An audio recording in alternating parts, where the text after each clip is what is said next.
Hello and welcome back to the Wasteland, everybody. Today we're going over 10 more bad perks in Fallout 3 because I made a recent video that was talking about 10 of the worst perks in Fallout 3, and I said that we'd probably have enough to do another one, and we do have enough to do another one. So let's hop right into this with our number 10 pick.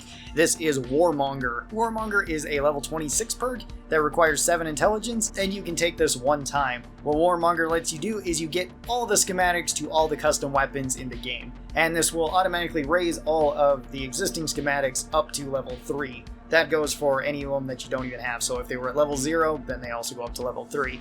Now this one isn't particularly terrible by any means, especially if you don't know where the schematics are around the Wasteland, but if you do know where the schematics are, then this isn't really necessary. You can get them at any point in the game. Most of them you can actually get fairly early on if you would like as well. This is just kind of useful if you just wanted to play through the game normally and you had some extra perk slots, and you wanted to spend it on this just so you don't have to go out of the way and do all the quests that are related to all of the special weapons. This will get you some pretty good weapons throughout Fallout 3. You get the railway rifle, the Deathclaw Gauntlet, which is probably the best unarmed / melee weapon in the game, the Shish Kebab, which is the second best unarmed / melee weapon in the game.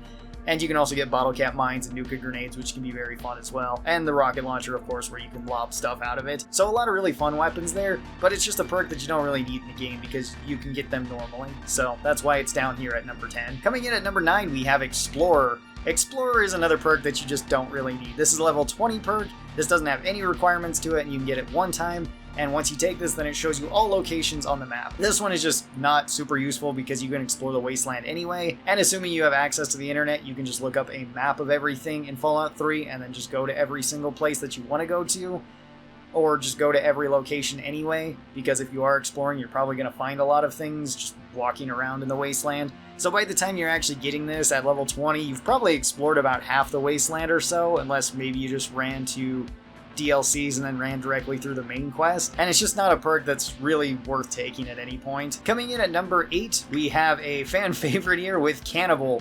Cannibal is a level 12 perk that doesn't have any requirement to it, but now it allows you to eat corpses and restore a little bit of health, as well as get bad karma whenever you do this. So you get 25 HP whenever you heal from this. That's about the same as drinking from a water fountain, except for it's usually not hard to find a water fountain. This is kind of useful if you want to drop your karma, though, because regularly in Fallout 3, it's a little bit difficult to get negative karma. It's a lot easier to get good karma, or if you want to drop to neutral karma, you can do that too. This one is definitely for a player-themed build, or if you have mods installed to where you have like survival mode on Fallout 3. If you're playing base Fallout 3, or just not super modded Fallout 3, Cannibal isn't really a great perk for you to have, but it can be kind of a funny perk to take, so it's here in number 8. Coming in at number 7, we have Night Person. This is a level 10 perk that doesn't have any requirements to it as well, and this gets you +2 intelligence and +2 perception between the hours of 6 p.m. and 6 a.m. This one is honestly okay as well. Like with a lot of these perks at the bottom of this list, they're alright or they have some use to them, but you don't really need temporary intelligence or temporary perception for very much in Fallout. The most this is going to let you do is to get into a computer or a lock, which can be useful. It makes it so you're going to get a guaranteed 4 extra lockpicking or 4 extra science, so that's not bad. Well, I guess it's not guaranteed, because if you have high intelligence or high perception, then it's not very useful. Especially if you have high both, then this perk is even less useful. And intelligence and perception doesn't really give you that much in terms of combat skills. It's an okay enough perk as well. Gets you a little bit of a bonus, but not really a perk that I would go out of my way to get for really any build. Then coming in our number 6 spot, we have Scrounger. Scrounger is also an okay perk overall. Scrounger is a level 8 perk that requires 5 luck in order to get, and this makes it so you get considerably more ammunition from containers. Now this can actually be pretty good early on, and if there's not a whole lot of perks that you want in the early game, this one's not a terrible one to grab by any means, because at least you get a little bit more ammo for all of your weapons, and that can be useful for some of the more difficult to find ammo types, at least early on into the game. Things like 44s, missiles, extra microfusion cells, or maybe some 308s or something like that, assuming you can find guns for each of these, which there are at least unique variants of all of those, so you can find them pretty early on. It's just that this one kind of falls off later because you're likely going to get tons of ammo in Fallout 3, and there's no weight limit to carrying around ammo, so you can carry around as much as you would like, meaning that you can almost always use whatever you would like towards the end game of this. Again, kind of another okay perk that I usually just don't end up taking, and I don't think is way great, but it's fine enough if there's nothing else in low levels that you want. Coming in at number 5, we have Fortune Finder. Fortune Finder is a level 6 perk that also requires 5 luck, similar to Scrounger, and this one makes it so you are more likely to find bottle caps than you otherwise would. This one, again, in the early game is fine enough. Getting extra money early on is alright, because you can use it to buy ammo, you can use it to buy meds, you can use it to buy other weapons that you might want to repair your weapons with, so there is some use to it. It's just that, again, later on in the game it kind of falls off because it's not really the most efficient way to make money. If you want to make a lot of money, usually just picking up guns and armor works just fine. Trade that into traders, and there's not a whole lot of things that you really need to buy in Fallout 3 anyway. Again, it's usually early game stuff like meds, bullets, or maybe you need to buy some services from a doctor or something like that, and that's usually about it. Well, I guess also upgrading your house, but again, that might take a little while. Even with Fortune Finder, you're not going to find tons of extra caps from this, but it's okay for an early game perk again. Coming in at number 4, we have Party Boy / Party Girl. This one is a level 28 perk that doesn't have any other requirements to it, and you can take this once, and it makes it so you have no chance of getting alcohol addiction. Which isn't super useful, because alcohol doesn't really help you a whole lot. It gives you a slight advantage in terms of your special stat bonus, but you have to get all the way up to level 28 in order to get this. Now, it can be really useful if you're doing a drunk-only run, where you have to be drinking everything. Then yeah, it's going to be pretty useful in the later games, and it would also just be on theme with that build. But for any other build, it's really not necessary, and you're probably not going to be drinking a whole lot anyway. If you are, it's to get that +1 strength and that +1 charisma that so many of the alcohols give you, which is okay enough. Then coming in at number 3, we have No Weakness. No Weakness is an interesting skill that's added with Broken Steel as well. This one you have to be level 24 in order to get, and it doesn't have any other requirements. And what this one does is it makes it so all of your special stats that are below level 5 become level 5. That is pretty interesting, and if this was earlier leveled, it would actually probably see a decent amount of use, because you could just kind of min-max a character, put a bunch of your stats to 9, keep a bunch of them to 1, grab No Weakness early on, and raise those other stats up to 5. That would be good, but there's kind of 2 problems with this. One is that you don't get it until level 24, and 2, there is another perk that's probably one of the best perks in the game, or just the best perk in the game, according to some people, which is Almost Perfect, that you can get at level 30. This one raises all of your special stats up to level 9.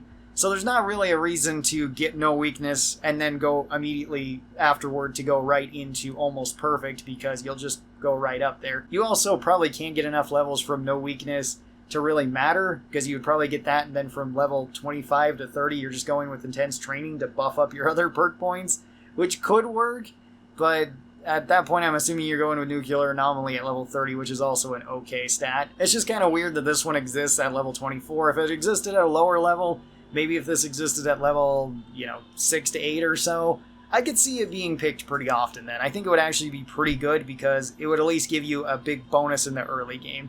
Since it's already at the late game, you're probably not getting that much of a bonus. You've already probably picked the skills that you most want to max out first, and then you're just going to go with Almost Perfect at level 30 so you can max out the rest of your special stats and your other skills if you want to. Coming in at number 2, we have Mr. Sandman.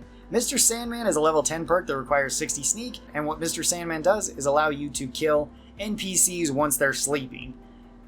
This one sounds like it could be kind of useful, especially if you're going with like an assassin type character, but then there's not a whole lot of real valuable targets that you can kill when enemies are actually sleeping. Most of the time they're going to be up and moving around, or they're going to be part of a quest where you have to fight them regardless, so you're likely just going to be killing regular enemies with this, which isn't really that great. This does get you a bonus XP every time you do this, and there is at least one glitch that you can do with this to where you can get to max level faster because of Mr. Sandman, but that's just abusing enemies and allies respawning so that you can just keep killing them freely to get that XP, and it's so slow and boring to do that. I've never really liked Mr. Sandman. I've always found it to be a rather underwhelming skill that sounds kind of cool for like an assassin-based character, but rarely actually works for an assassin-based character, especially when if you build an assassin character, you could probably just kill somebody in their sleep with a sniper rifle or with a knife or with like spike knuckles or something, Deathclaw Gauntlet, whatever it might be, and that will be kind of more efficient than going with this skill. Then for our number 1 pick, we have Tag. I actually forgot Tag existed, and it should have been on the other list. To get Tagged, you have to be level 16, no other requirement for that, and Tag allows you to tag a 4th skill that you would like. So you get 15 more points instantly to one skill that you didn't pick at the very start of the game.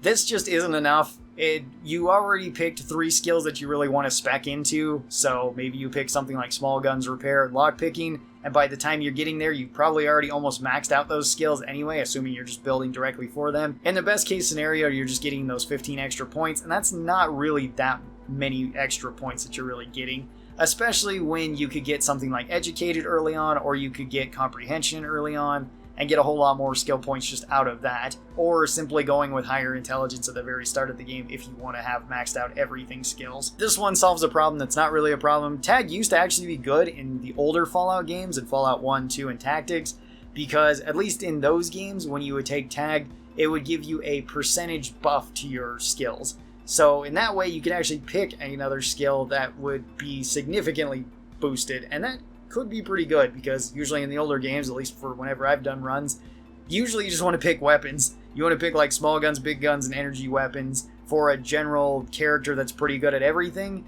because in the older games it was usually you got small guns early on, then you got big guns towards the mid game, and then you got energy weapons towards the late game.